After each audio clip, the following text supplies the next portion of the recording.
Assalamualaikum warahmatullahi wabarakatuh. Alhamdulillahi rabbil alamin. Wabihi nasta'in ala umurid dunya waddin. Wassalatu wassalamu ala ashrafil anbiya'i wal mursalin. Sayyidina wa habibina wa syafi'ina wa qurrati a'yunina wa maulana Muhammad. Allahumma salli wa sallim wa barik alaih, amma ba'du. Hadirin Bapak Ibu jamaah yang dirahmati Allah, sambil kita menunggu terbitnya matahari, kita niatkan duduk di masjid ini untuk menuntut ilmu sekalian juga beriktikaf.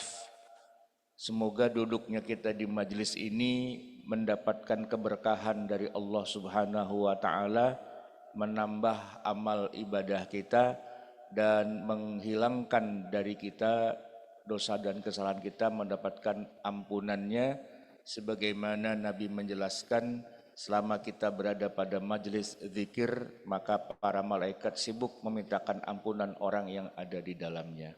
Semoga kita termasuk orang-orang yang mendapatkan kebaikan. Amin amin ya rabbal alamin. Jamaah sekalian, judulnya keren. Hukum agama lawan hukum negara. Ini masalah yang dari dulu nggak selesai-selesai. Karena kita di satu sisi beragama, maka kita terikat dengan hukum agama. Tapi di sisi yang lain kita juga rakyat, warga negara. Kita juga terikat dengan hukum negara. Nah, seandainya hukum agama dengan hukum negara itu seiring sejalan, kompak, insya Allah enak kita, karena dua-duanya sejalan. Yang jadi masalah kalau antara hukum agama dengan hukum negara kurang bagus hubungannya. Yang satu ke utara, yang satu ke selatan. Kalau kata orang Jawa, sing siji ngalor, sing siji ngidul gitu. Orang ngalor, orang idul. Nah, itu jadi agak susah tuh. Ya. Dalam beberapa kasus sih alhamdulillah hukum agama sama hukum negara jalan bareng, kompak, serasi, kayak pengantin baru. Tapi dalam beberapa kasus hukum negara sama hukum agama ya kayak pengantin 2-30 tahun berantem mulu. Pagi cerai, siang cerai, malam cerai, kayak orang minum obat begitu, kagak nyambung. Nah, ini bagaimana kita sebagai muslim dan juga sebagai warga negara bersikap. Tapi sebelum sampai kepada bagaimana bersikap, kita mau tahu dulu seperti apa itu yang dimaksud dengan hukum agama dan seperti apa itu hukum negara. Kenapa harus ada hukum negara? Apa enggak cukup hukum agama doang? Ini pertanyaan yang mendasar ya.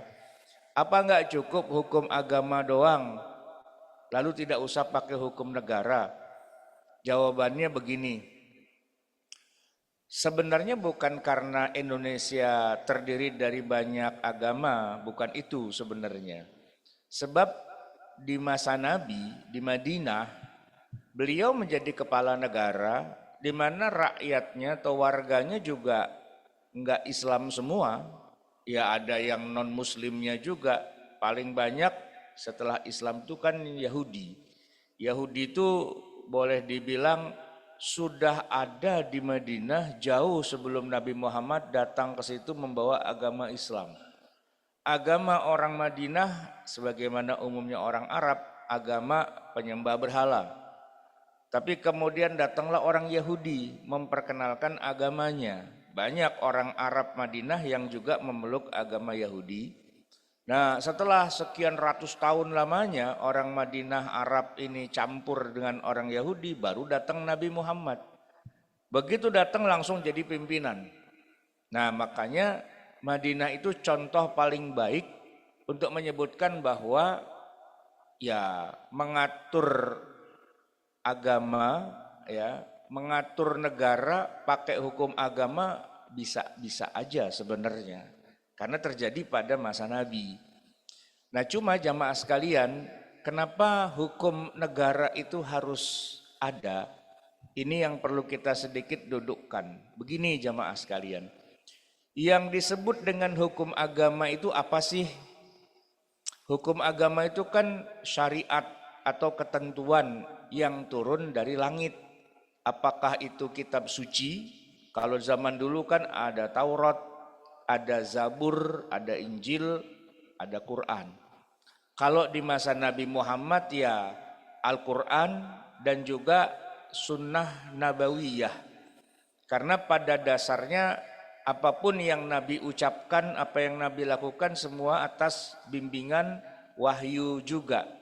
Jadi sumbernya, kalau kita bicara hukum Islam, sumbernya Quran, sumbernya hadis, gitu ya. Nah akan tetapi kalau secara teknis Al-Quran itu sebenarnya Pak, khususnya kita bicara tentang hukum, memang benar Al-Quran itu adalah hukum yang Allah turunkan, tapi jujur-jujuran aja tidak semua ayat di dalam Al-Quran itu mengandung hukum. Tidak. Tapi kalau punya kandungan hukum, iya. Tapi ingat, tidak semua ayat Quran mengandung hukum.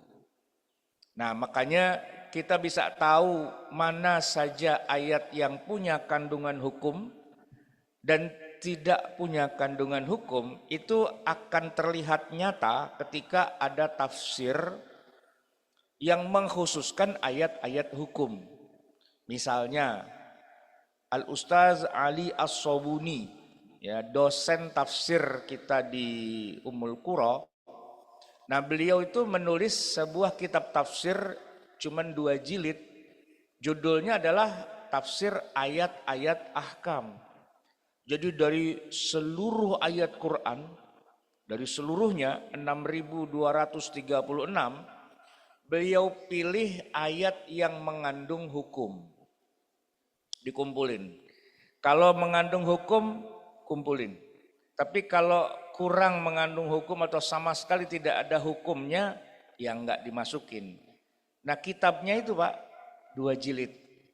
Kalau dihitung-hitung berapa ayat yang berhasil beliau kumpulkan dengan kriteria ini punya kandungan hukum yang kental, yang banyak, yang padat gitu ya.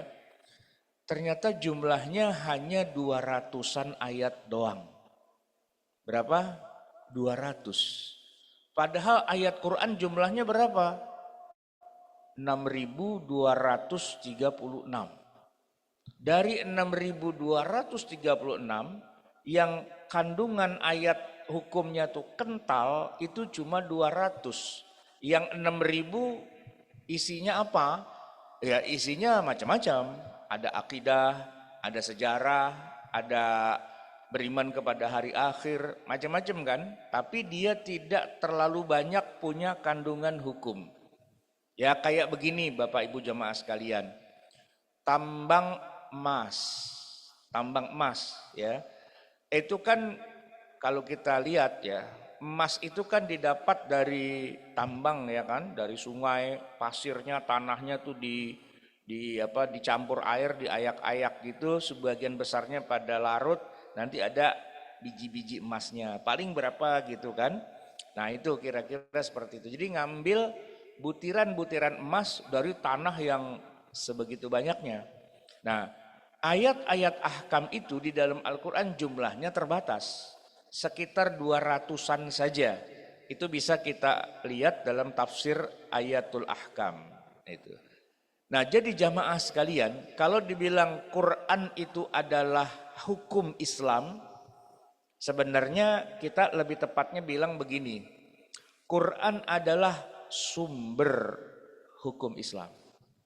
Quran adalah sumber, karena dia tidak semuanya isinya hukum, tapi mengandung hukum, dan hukum nomor 1, prima, paling awal, hukum Allah tertinggi itu memang Al-Quran, tapi tidak seluruh ayatnya mengandung hukum, gitu ya.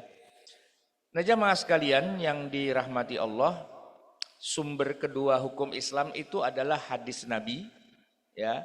Kemudian sumber ketiga adalah ijma, sumber keempat adalah qiyas, dan sumber 5, 6, 7, 8, 9, 10 sampai sekian belas itu ada masoleh mursalah, ada istishab, ada istidlal, ada qaulu sahabi, ada syar'u man qablana, dan seterusnya. Itu semua kuliah, mata kuliah usul fikih 1, usul fikih 2, usul fikih 3, usul fikih 4. Nah, gitu Pak. Bicara tentang sumber-sumber hukum Islam. Baik. Terus kalau dibilang Quran, hadis, ijma, qiyas dan itu adalah sumber, terus hukum Islamnya sendiri itu yang mana? Nah, hukum Islamnya adalah produk ya dari sumber hukum dengan kasus yang terjadi. Ya, di masa Nabi ada kasus A, kasus B, kasus C, kasus D dan sebagainya. Ada sekian banyak fakta dalam kehidupan yang kemudian itu membutuhkan jawaban secara hukum. Jadi ini sumber dan ini kehidupan dicampur hasilnya, nah itulah produk hukum. Quran, hadis, ijma, qiyas sumber hukum. Nah, diterapkan di masalah kehidupan yang sesungguhnya, hasilnya adalah produk hukum. Produknya. Kira-kira kalau saya kasih contoh begini Pak, opor ayam. Nah, kan enak nih Bu, pagi-pagi ngomongin opor ayam. Opor ayam itu Bu, bahannya apa? Iya namanya opor ayam ya ayam lah ya, masa sapi gitu ya. Opor ayam, bahannya ayam. Oke, apaan lagi? Santan. Bu, pohon santan di mana adanya Bu? Enggak ada pohonnya santan, adanya pohon kelapa. Kelapa dipetik, diselumbat atau dibongkar isinya, kelapanya diparut, hasil parutannya dicampur air, dibejek-bejek, diremes-remes gitu Bu ya, keluar tuh yang namanya santan. Nah, tambahin lagi bumbu ini, bumbu itu, garam, merica, lada dan sebagainya, pakai daun salam nih Bu ya dan sebagainya. Nah, jadilah opor ayam.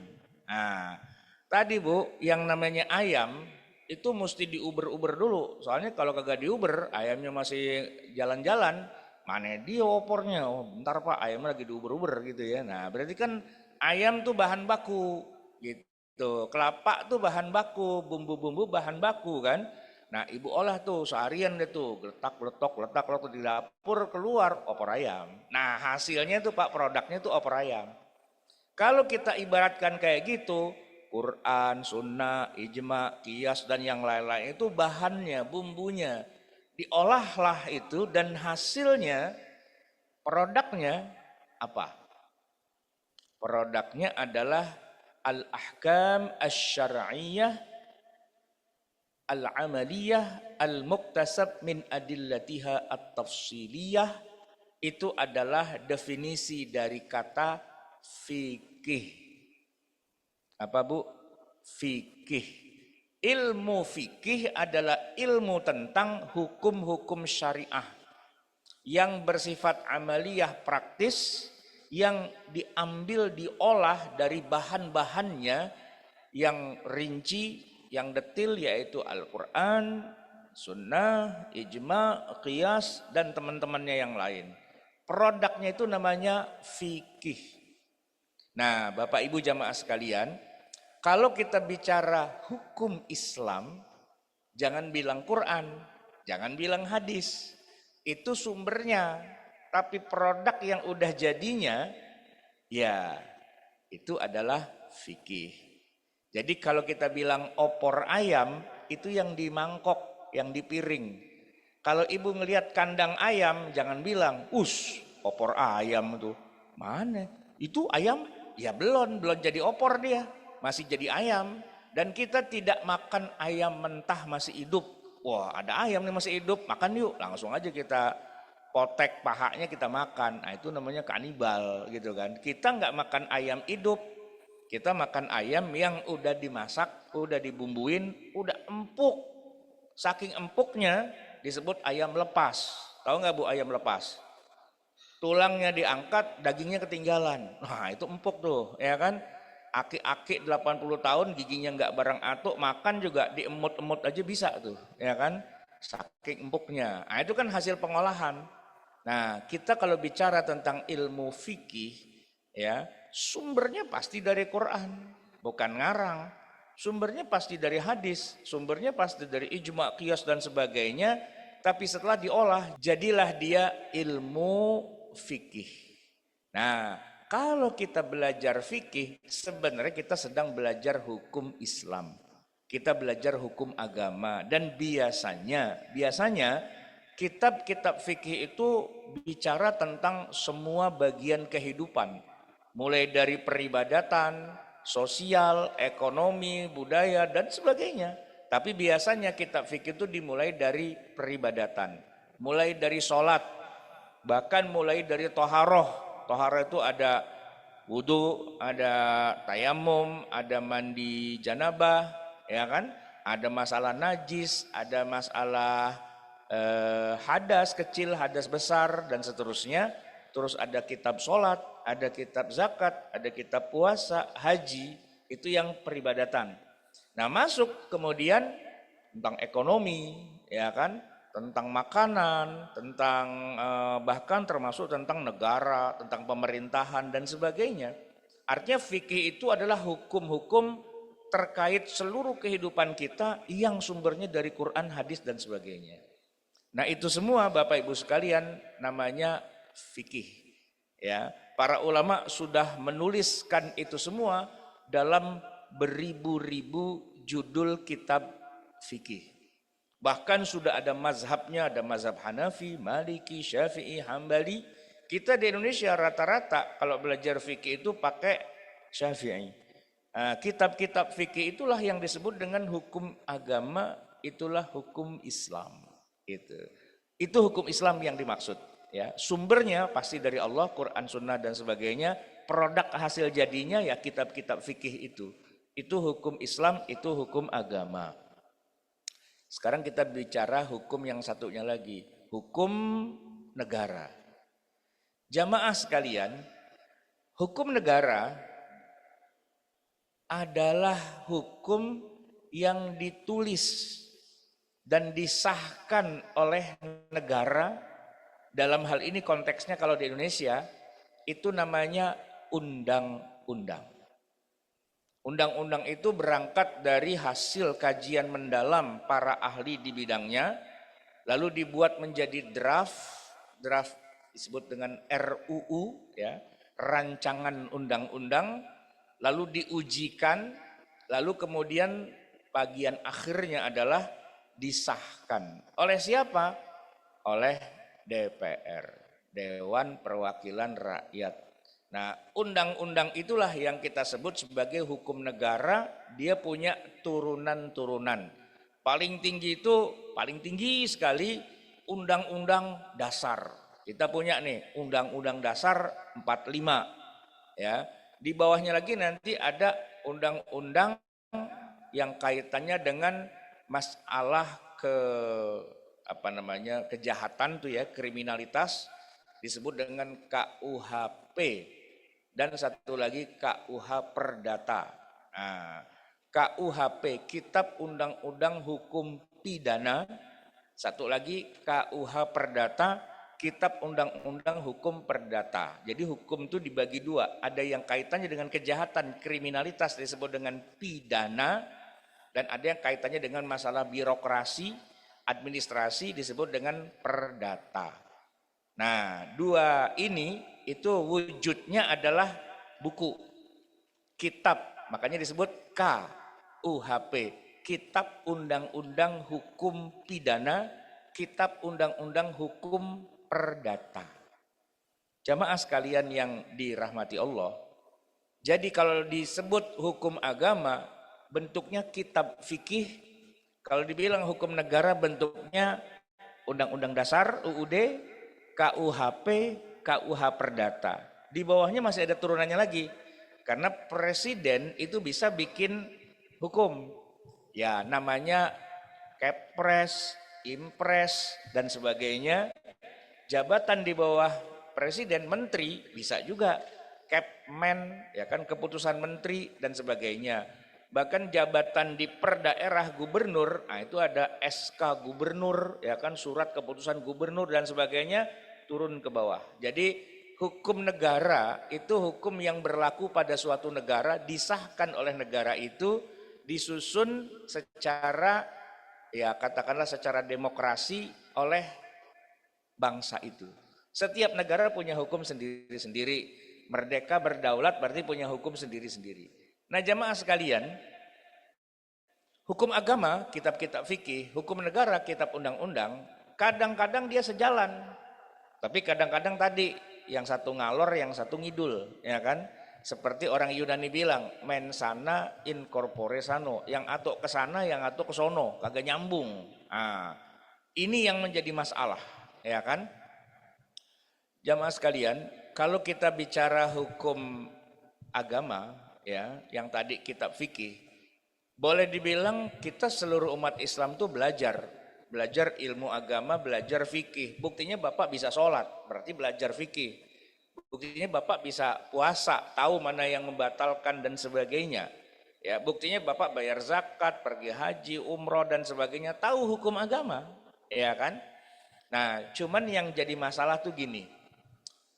Buat kita sekarang, hukum agama itu kayaknya berhenti di masalah ritual ibadah. Sedangkan untuk masalah ekonomi, ya, masalah pernikahan, masalah ngatur negara, itu kayak udah lu berhenti di sini. Urusan itu ntar urusannya negara. Jadi kita punya dualisme. Di satu sisi ritual ibadah kita pakai agama. Di luar ritual ibadah kita pakai hukum negara.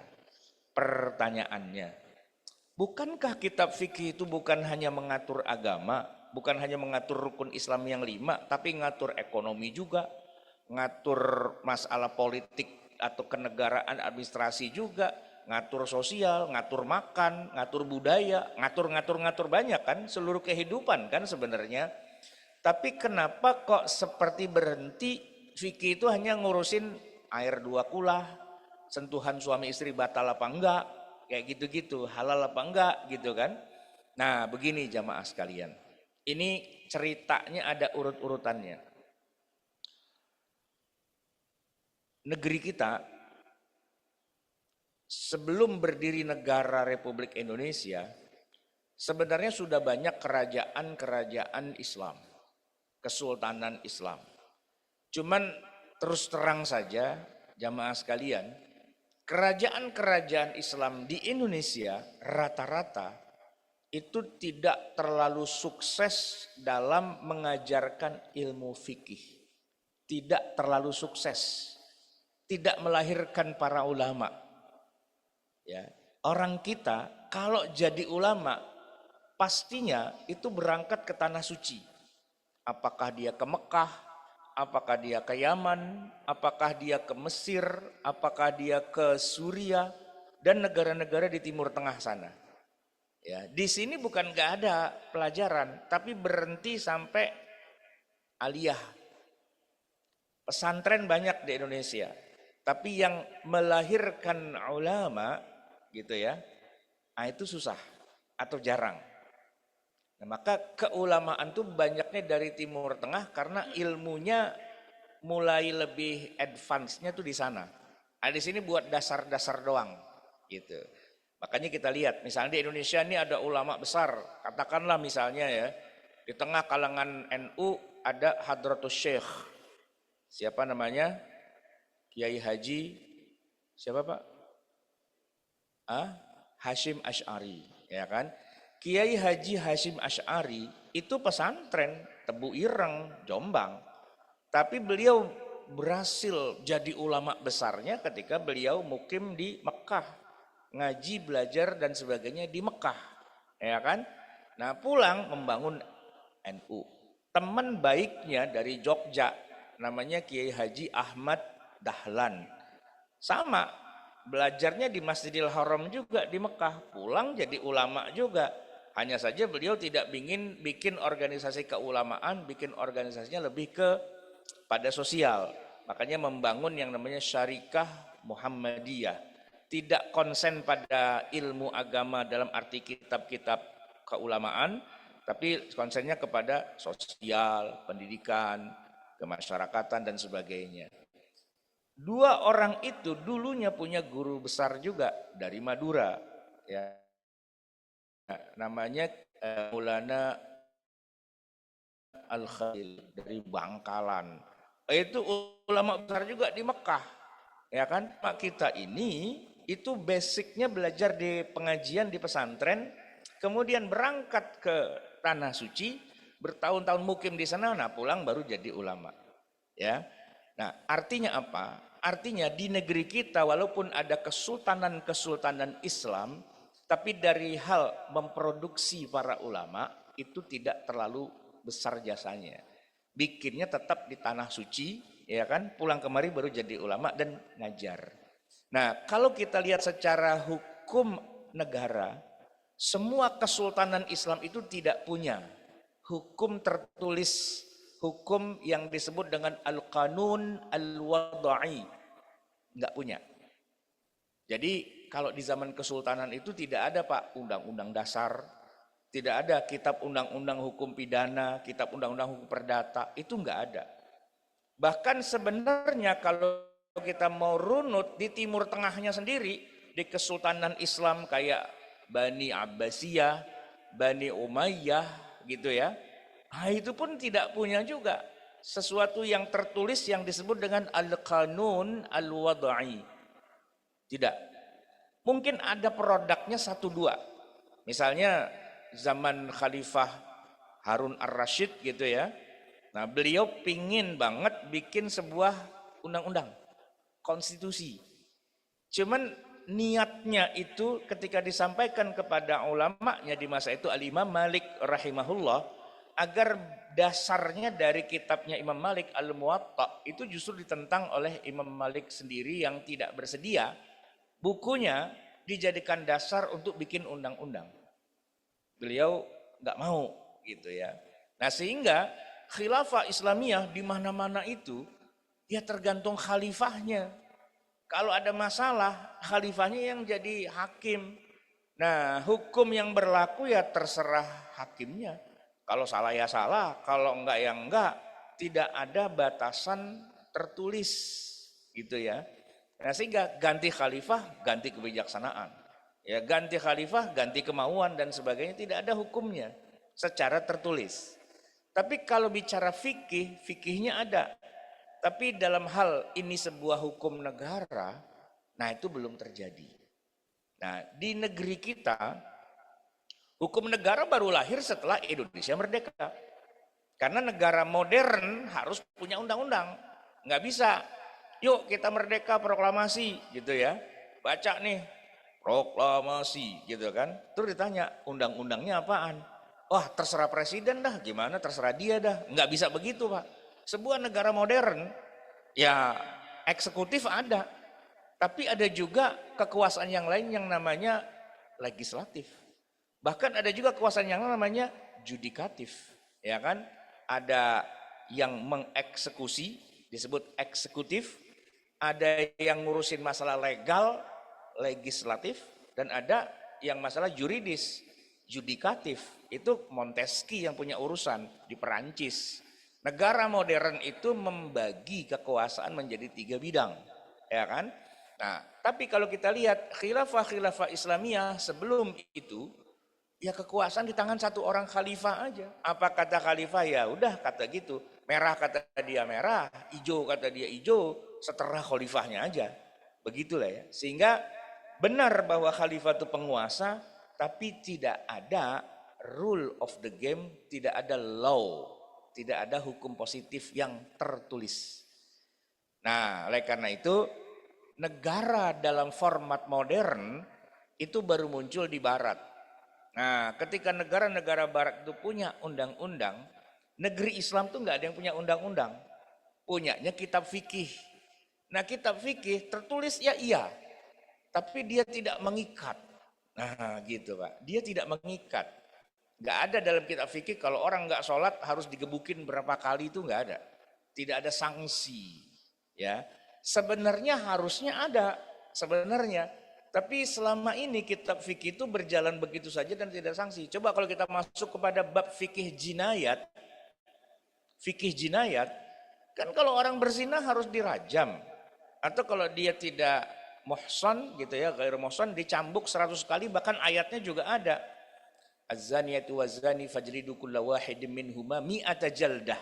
Sekarang ini Pak, kalau ada orang Islam berzina, ya kan, bisa nggak dicambuk? Saya tanya, bisa nggak? Nggak bisa. Kenapa? Karena tidak ada undang-undang positifnya. Sehingga kalau kita melakukannya, pertanyaannya siapa yang melakukannya? Ya harusnya kan pemimpin negara. Tapi di kita itu tidak jadi undang-undang positif. Nah, hukum positifnya di kita pakai Belanda. Nah ini yang saya bilang tadi. Jadi hukum agama berhenti pada ibadah, tapi kalau masalah kehidupan sehari-hari, itu kita pakai undang-undang yang ngambilnya dari Belanda. Kenapa dari Belanda? Begini Pak, sewaktu negara-negara barat itu maju dan mereka punya undang-undang, mereka juga maju dari segi teknologi, ekonomi, bahkan militer. Mereka bisa melakukan ekspansi, mereka bisa melakukan penjajahan, ya, yang menyedot potensi kekayaan alam. Kita nih Indonesia disedot beratus-ratus tahun kekayaan alam kita. Orang Jawa itu kenapa doyan makanan manis Bu? Rendang Padang di Padang pedas, begitu masuk Jogja berubah jadi manis. Itu kenapa? Kenapa orang Jawa suka manis? Ternyata ini gara-gara orang Belanda. Ya, dulu zaman Portugis datang ke negeri kita, kan mereka mencari rempah-rempah, ya kan? Nah, cuman begitu mereka datang ke Pulau Jawa, gantian, setelah Portugis kan gantian VOC yang kita sebut dengan company. Ada company loh gitu ya. Nah company itu melihat Jawa ini sangat potensial kalau ditanami tebu. Nah, jadi Pulau Jawa itu pulau yang paling subur untuk bikin tebu. Nah tebu dari seluruh negeri Jawa ini atau dari Pulau Jawa ini, inilah yang kemudian diangkut ke negeri Belanda sehingga Belanda punya komoditas tebu terbaik di dunia. Jadi tebu melimpah Pak di Indonesia. Pabrik gula itu melimpah di Indonesia. Di dekat kampungnya ibu saya sana tuh di Jogja Solo tuh ada Madu Kismo gitu ya, pabrik tebu, pabrik gula. Bapak kalau naik jalan tol Jakarta Pantura itu di daerah Brebes apa Tegal itu ada rest area bekas pabrik gula gitu kan. Memang kita gula semua. Belanda itulah yang menanam tebu di kita, disedot kekayaan alam kita dan tebu melimpah di kita. Sehingga orang Indonesia, khususnya orang Jawa, kalau masak apa-apa cemplungin gula, apa-apa cemplungin gula. Makanannya dia manis semua gitu. Ada gudeg, ada apa-apa manis semua gitu kan. Nah, jadi ketika Belanda berkuasa di Indonesia, dia sebenarnya sedang mengeksploitir kekayaan alam gitu ya, sambil juga dia terapkan hukum yang dia punya di Indonesia, hukum Belanda. Dan usia hukum Belanda di negeri kita itu lebih lama usianya daripada usia republik kita sekarang. Kita merdeka baru tahun 45, sekarang 2026, berapa tahun? 80 ya. Kita punya undang-undang sendiri 80 tahun, tapi pemerintah kerajaan Hindia Belanda itu sudah beratus-ratus tahun bercokol di negeri kita. Jadi negeri kita penduduknya muslim, sholat, puasa, zakat, haji. Tapi urusan ekonomi, urusan politik, urusan kehidupan yang lain, hukum yang mengaturnya adalah hukum Belanda. Gitu Pak, ya kan? Nah, oleh karena itu ketika Belanda akhirnya angkat kaki dari negeri kita dan kita punya pemerintahan sendiri, punya hukum sendiri, pakar-pakar hukum kita itu Pak, tidak mungkin dia menggunakan hukum di luar Belanda. Karena ribet. Ribet. Makanya saya tanya, Pak, kenapa kita kalau naik kereta nih Pak? Ya kan pasar Minggu ada rel kereta. Bapak pasti sering lihat. Itu jalur rel kereta ada dua Pak. Kenapa jalannya kereta selalu di kanan? Padahal kan mobil jalan di kiri Pak. Coba perhatiin, kenapa kereta jalannya di kanan? Di seluruh Indonesia kereta jalan di kanan. Padahal kan yang jalan di kanan kalau kita di Mekah baru jalan di kanan. Nah di Indonesia semua jalan tuh kan di kiri. Tapi pertanyaannya kenapa kereta jalan di kanan? Ada yang tahu nggak Pak sebabnya? Kenapa di jalan di kanan? Ya karena kereta itu sejarahnya dari perusahaan kereta Belanda. Belanda bikin perusahaan kereta di Indonesia. Dia yang bangun relnya, dia yang bangun stasiunnya, dia bangun sistemnya. Indonesia merdeka, pergi, relnya kan ketinggalan di sini. Masa udah kita ganti aja lewat kiri yuk. Ah, puyeng lewat kiri, udah biasa lewat kanan juga, udah terusin aja. Terusin aja Pak, lewat kanan. Bahkan orang Jawa itu tidak punya kata untuk kereta. Dia pakai apa kata Belanda, sepur gitu Pak. Numpak opo, numpak sepur, aku nyepur suku Jojo, tekan Jakarta, nyepur gitu kan.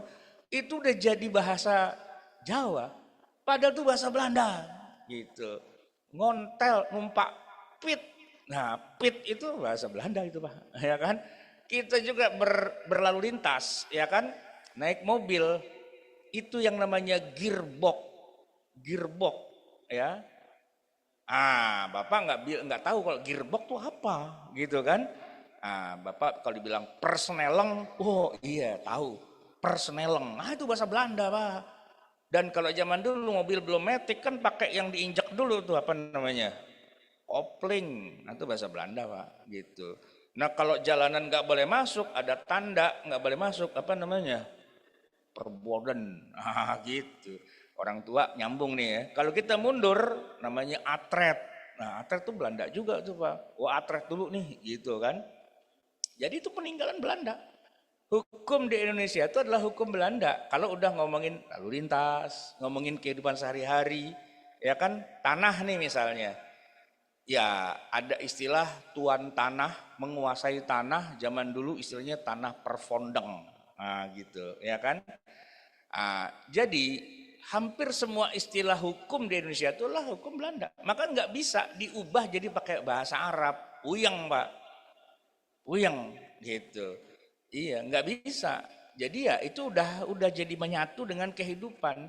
Makanya ketika negara kita merdeka, ya negara merdeka, dan kemudian negara bikin undang-undang, undang-undangnya yang gampang kopas aja dari undang-undang Belanda, gitu. Di kopas terjemahin bahasa Indonesia, jadi itu yang namanya BW, Burgerlijk, apalagi itu bahasa Belandanya susah, gitu kan? Jadilah itu KUHP, Kitab Undang-Undang Hukum Pidana, itu 100% jiplak dari Belanda. KUH Perdata 100% jiplak dari Belanda. Karena yang bikin mahasiswa kita yang belajar kuliah hukumnya di Belanda. UI dibangun pertama kali fakultas hukum, hukumnya Belanda. UGM pertama kali dibangun di Bulak Sumur, itu tanahnya milik Sultan, itu fakultasnya hukum dulu, Belanda. Jadi memang kita usir itu Belanda, kue orang ekstremis mana itu si Pitung gitu ya. Kan kita ngomel-ngomel tuh gitu. Nah, itu apa namanya, Tuan Scott itu udah pergi Pak gitu. Tapi hukumnya berlaku di negara kita. Dan kita nggak bisa bikin hukum Islam yang tertulis, nggak bisa. Soalnya kita nggak belajar itu Pak. Kita belajar fikih, belajar air, ya, belajar wudhu, belajar tayamum, mandi janabah. Tapi kalau udah ngatur ekonomi pakai hukum Islam, kagak bisa Pak. Pertama nggak belajar, yang kedua nggak ngerti hukum juga. Jadi terjadi dikotomi, tabrakan. Itu yang disebut oleh Samuel Huntington ya dengan istilah the clash of civilization, benturan peradaban. Kita hanya melek hukum kalau hukum agama dalam arti ritual ibadah. Begitu udah masuk hukum-hukum yang lain, dua masalahnya. Kita tidak belajar fikih ke sana. Yang kedua, kita tidak ngerti juga cara bikin hukumnya. Kalau para kiai, para ulama, itu selesai Pak belajar fikih. Dia belajar fikih jinayat, dia belajar fikih ekonomi dan sebagainya. Cuman dia nggak bisa bikin jadi hukum positif. Kenapa? Pertama udah ada hukum positif duluan di sini. Yang kedua, kalaupun disuruh bikin, dia nggak bisa bikin juga. Kalau ngaji kitabnya bisa, tapi mengubah apa yang ada di kitab fikih menjadi undang-undang dengan bahasa hukum, nggak ada. Nggak bisa juga. Karena nggak diajarin cara bikin hukum, itu nggak. Gitu. Makanya baru-baru ini saja di Mesir, di Al-Azhar dibuka fakultas syariah dan hukum, syariah and law. Itu baru Pak. Ya kan? Istri saya kuliah di Pakistan, Islamabad, di IIUI, itu fakultasnya adalah syariah and law. Dia belajar fikih, dia belajar hukum. Cuman problematikanya adalah belajar hukum karena Pakistan dijajah sama Inggris, yang dia pelajari hukum Inggris. Jadi belajar fikih, belajar hukum Inggris. Bagaimana bikin hukum Islam versi Indonesia? Belum ada. Belum ada. Gitu Pak. Belum ada. Itu problem. Dan ini nggak akan bisa kita yang kerjain Pak. Tapi kita titipkan pada generasi di bawah kita, anak kita, cucu kita. Gitu. Ya kan? Anak kita suruh melek hukum Islam dulu. Belajar fikihnya jangan cuma sampai air doang. Kan kita problemnya gitu Pak. Belajar fikih, air dua kula, air mutanajis gitu kan. Belum selesai. Ya keburu Ramadan, tawakufan. Masuk lagi bulan Syawal dibuka, balik lagi, air lagi. Kan cuma muter-muter di situ Pak. Ya kan, kita nggak belajar fikih ekonomi syariah itu nggak ada, jarang. Apalagi ngomongin yang tadi tentang jinayat apa segala macam jarang, agak nyambung gitu. Nah, jadi itu PR-nya. Anak-anak kita, cucu kita harus kita kuliahkan sampai S1, S2, S3 biar selesai belajar fikihnya sampai semuanya selesai. Sambil juga dia belajar hukum positif. Hukum positif itu berarti dia bikin undang-undang, dia bikin KUHP, tapi sumbernya rujukannya dari Quran, hadis, ijma, qiyas, dari kitab-kitab fikih. Dia melek kitab fikih, dia bisa bikin undang-undang positif. Nah itu langkahnya Pak. Bukan teriak-teriak tegakkan syariat Islam. Apanya yang tegak? Nah lu aja kagak paham. Itu masalahnya Pak. Yang tegak apanya? Nggak paham Pak. Gitu. Saya punya teman dari sono Pak, bukan teman sih, murid saya. Kuliah di Lipia, Jakarta sini, tinggalnya di rumah saya, dari Aceh. Saya bilang, ente, kampung ente udah jadi negara Islam tuh, Nangro Aceh Darussalam. Saya bilang, mana undang-undangnya? Wah itu kita lagi bingung Pak Ustadz, bikinnya gimana? Nah iya itu dia, lu bikinnya susah. Lu sih kan ribut mulu, mau misahin diri dari NKRI, misahin diri, perang mulu. Tapi syariat hukumnya, ente nggak bisa bikin. Dan lucunya Pak, karena saking kurang nyambungnya dengan fikih Islam, dia cerita gini, Pak Ustadz, lucu dah kemarin saya pulang kampung, saya sama istri, dia bilang, mau nginep di sebuah hotel, hotelnya hotel syariah, ya kan? Ada peraturan, tidak boleh nginep ya dengan lawan jenis kecuali yang mahram. Kecuali mahram gitu kan. Nah dia bilang ini bukan mahram saya. Oh nggak bisa Pak, harus mahram. Iya, tapi ini istri kan? Iya, tapi ini istri saya, tapi bukan mahram saya. Gitu. Bingung kan yang jaga hotel?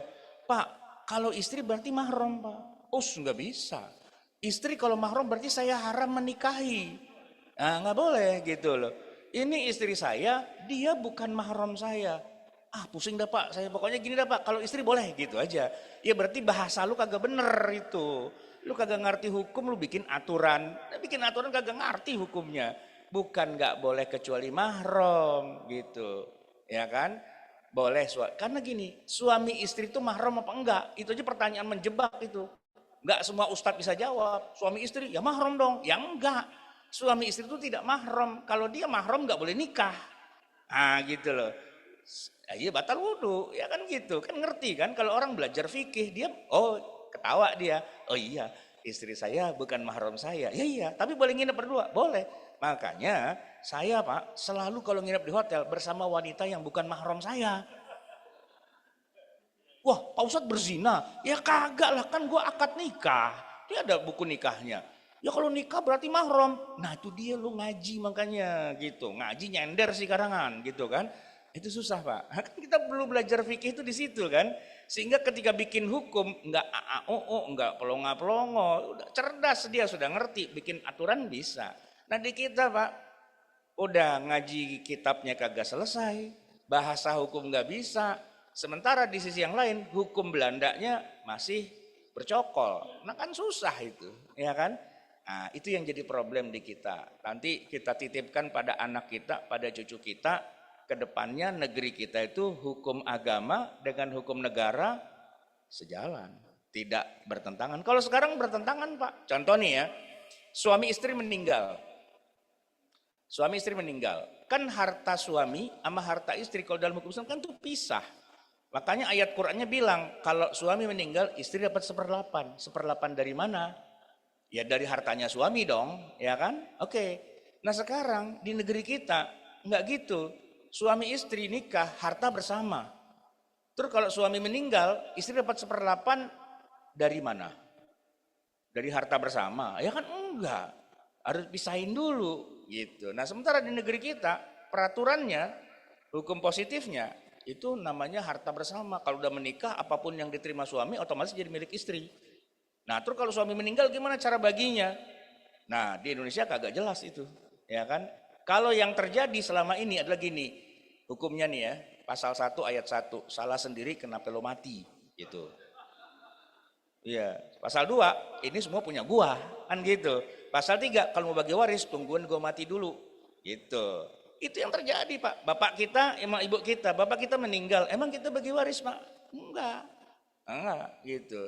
Dan emak kita juga kenceng itu. Kalau kita tanya, Bu, kan bapak udah meninggal nih. Nah harta warisannya bagaimana nih Bu? Oh ibunya tersinggung. Enak aja lu tanya warisan, emak masih hidup. Lu doain emak mati gitu kan, cekek aja nih emak sekalian. Nah gitu numbuh tanduknya. Emaknya kagak ngerti hukum Islam gitu kan. Iya, karena dia merasa hukum pasal 1 ayat 1 salah sendiri kenapa lo mati. Berarti lo mati, ini tanah, ini rumah, punya gua semua. Terserah gua mau jual, mau kawin lagi sama berondong, urusan gua, kan gitu Pak. Nah, itu hukum negara itu Pak. Hukum Islam nggak begitu. Ini mana harta suami, mana harta istri. Kalau suami meninggal, hartanya dia doang, 1/8-nya buat istri. Harta istri ya harta istri. Nah itu panjang Pak. Kalau kita terusin sampai asar nggak selesai. Ini waktu udah mau habis nih. Jadi kapan-kapan ntar kita bikin pelatihan waris Pak. Dari pagi jam 8, jam 9 sampai asar gitu ya. Nah gitu biar bekelime, biar jelas aturan-aturan semua. Gini Pak, suatu hari nanti kita butuh itu sebagai hukum positif. Karena kalau sekarang begini Pak, keluarga Islami, ngerti hukum fikih, ngerti faraid. Begitu dia ribut bawa ke pengadilan agama, hukum yang berlaku bukan hukum Islam. Hukum Belanda lagi. Nah kan puyeng kita. Makanya saya bilang, waris jangan rebutan lah, dikerjain bareng-bareng aja, tapi lu pada belajar hukum Islam dulu yang benar, hukum faraid yang benar dulu. Kalau semua sudah paham, insya Allah bagi waris 5 menit selesai. Ya kan? Nih emak nih yang ngerti, anak-anak kumpul semua. Tadi pagi babe lu kita udah kuburin, no kuburannya masih ada. Malam kita kumpul, ya kan? Emak mau bagi waris. Cepet banget emak mau kawin lagi, bukan. Ini emak mau bagi waris karena ini harta babe lu, ya kan? Lu segini sesuai dengan Qur'annya begini. Oke, deal. Oke. Wassalamualaikum warahmatullahi wabarakatuh. Udah gitu doang, sesimpel itu. Kagak pakai lawyer, kagak pakai ribut dan sebagainya. Itu yang pakai lawyer itu karena nggak ngerti hukum Islam. Kalau ngerti hukum Islam mah selesai Pak. Gitu selesai. Pak, 2 kesebelasan beradu tanding 45 menit kali 2 karena semuanya sudah ngerti hukum FIFA. Gitu, ya kan? Kalaupun ada, wah dia begini, tenang kata wasit. VAR. Lihat VAR-nya aja. Kan begini, lu salah, lu penalti kan selesai gitu. Nggak usah pakai ribut-ribut lawyer. Masa pemain sepak bola bawa lawyer gitu. Ini begini, ini saksi dan sebagainya. Enggak lah, itu hukumnya sederhana kok. Hukum waris itu sederhana. 5 menit selesai, bahkan 2 menit juga selesai. Ya kan, sesuai dengan hukum waris Islam, ibu dapat 1/8, sisanya 7/8. Anak ada 4, 2 laki, 2 perempuan, berarti lu segini, lu segini, lu segini, lu segini. Deal, deal. Wassalamualaikum warahmatullahi wabarakatuh. Selesai. Kalau ngerti Pak, ya kan? Nah kalau gak ngerti, berantem Pak. Ada grup keluarga, isinya kebun binatang semua tuh, ya kan? Wah, maki-maki dan sebagainya. Ketahuan loh, kagak belajar hukum Islam loh. Kenapa? Kepalanya isinya macam-macam. Ada hukum Belanda, ada hukum negara, ada hukum ini, hukum itu, macam-macam. Kagak jelas. Kita tutup ya sama-sama dengan Assalamualaikum warahmatullahi wabarakatuh.